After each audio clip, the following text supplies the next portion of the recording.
what we're seeing going on in the UK, Europe, America, I'm horrified. I'm actually horrified, because I know if that continues to come here, and it is slightly coming here, I'm encouraged that 60 to 70% of the country opposed what Albo was putting forward and selling with the voice proposal. So I'm encouraged that the people are here, but the forces of darkness, the forces of division and dividing the country, they really want to push this because it empowers them more to take, it's divide and conquer, a classic thing. The reason I brought you guys in, it wasn't an accident. It's because I know every single one of you, and correct me if I'm wrong, voted no in the 2017 same-sex marriage vote, voted against or pushed against the lockdowns, against the mandatory jabs, and you're against the voice. And that's what's really interesting, because it transcends all of the cultural things. It's not ethnic. There's no ethnic, similarities with us. There's clearly, we're all from different sort of parts of the world. And what's crazy about it is we all opposed it. I mean, they were setting up vaccine hubs in the churches and in the mosques during COVID. The places that were locked down in Sydney, at least, they were all the same places that voted no in the LGBT correct same-sex marriage vote. Yep.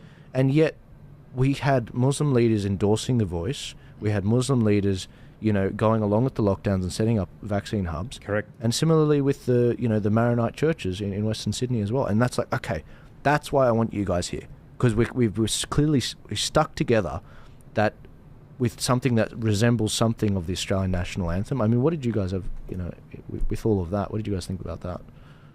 I mean, in terms of Western Sydney and what's happened, it doesn't make sense to me, especially when the Muslim community always voting left. I just want to tell all the Australians out there, Islam is a conservative traditional religion. So it doesn't make sense to me how Western Sydney is always voting left. I think it's more, they play on the emotions of Muslims, the whole immigration thing and feeling, foreign policy. But I think first and foremost, Australians should vote based on what's going to benefit us as Australians, our freedoms, our freedom to resist vaccines, all that sort of stuff, We should, I don't want to push the sectarian thing. I think, there's a lot of cultures in Australia, but if we unite just based on religious principles, that would go such a long way. I can tell you as a Muslim that Islam has a lot in common with Christianity, and we actually do not hate Christians or have any ill intent towards them. I think if we get the message out there and create some sort of unity, it will be a big bonus. Because you don't want Sharia law. No, I don't. And that's why I set this whole Sharia thing law. up. Sharia law specifically says I have to respect the laws of the country that I live in. I don't want Sharia law. Why would I impose Sharia law as a minority Muslim onto the rest of the population? It's ridiculous. Yeah, and I get really annoyed when I see this topic, because there's a lot of people that don't know much about Islam, and they're like, oh yeah, they all think the same. They all want the same thing. And it's like, nah, hang on a sec. There are thousands of denominations of Christianity. And they all want different things and often crazy things. And sometimes we amplify the voices of the Wahhabists or the Islamists, the really hardcore Muslims, and there's a lot of Muslims that have been grandfathered into Australia and a lot of other cultures, and it's like, no, there was something about Australia we like, and we want that to stay. In God's wisdom, I was born in Australia. I'm a second generation Aussie. So I've got this dual loyalty. I want to benefit Australia for what it is. I want to respect the culture and make Australia as great as it can be. I also have a loyalty towards my religion, but that's back at home. It's got nothing to do with Australia.